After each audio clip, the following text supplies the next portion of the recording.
Some of you may remember the time when families had only one television in the house and only three channels. And when there was nothing on that interested you, you were expected to amuse yourself. I remember saying to my mom, "Mom, I'm bored. What can I do?" Well, it didn't take me long until I learned to quit asking that question because she always gave me something to do, like clean the garage, my room, pull weeds out of the garden, or something else. Back then, you learned to entertain yourself.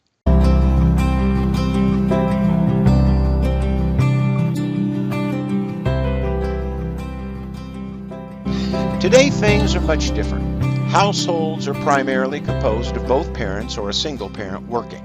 Kids are in school or in daycare. Parents come home from work and have more work to do.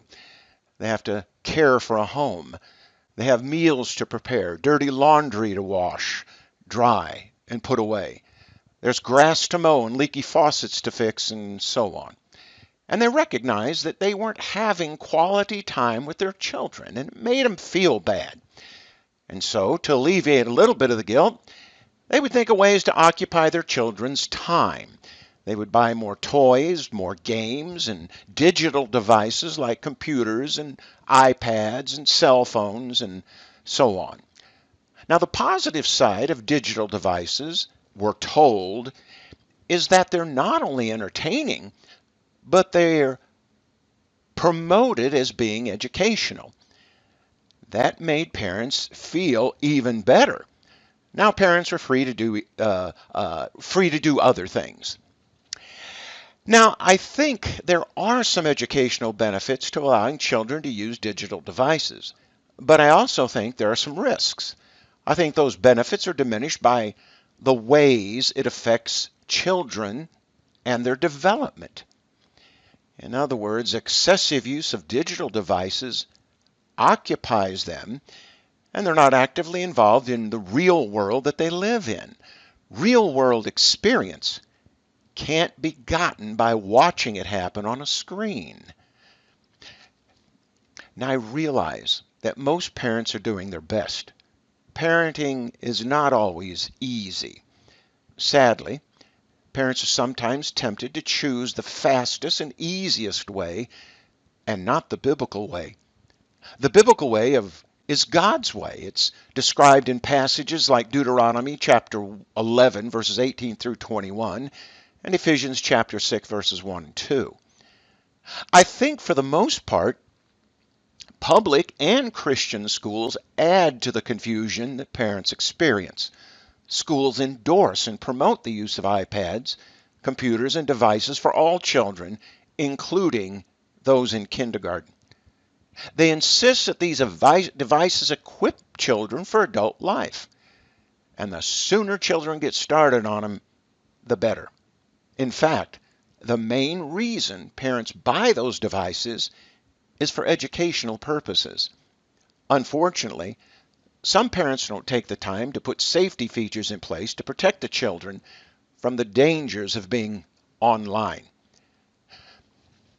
Proper development requires children to not only learn academic skills, but social skills. They need to learn they're not the center of the universe.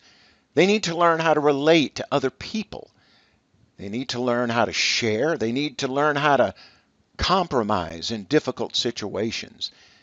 They need to experience disappointment and failure. They need to learn how to cope with losing and not getting their own way. Excessive use of digital devices shields children from those experiences. Most of all, they need to learn they were created by God for a purpose. Children learn to talk and develop other cognitive skills by interacting with their parents, siblings, friends, and grandparents.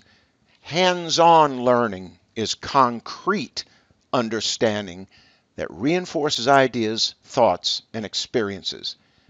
It's important to understand extensive time spent on those devices is linked to a lot of problems that children experience. For example, childhood obesity, insomnia, learning, attention, and social problems.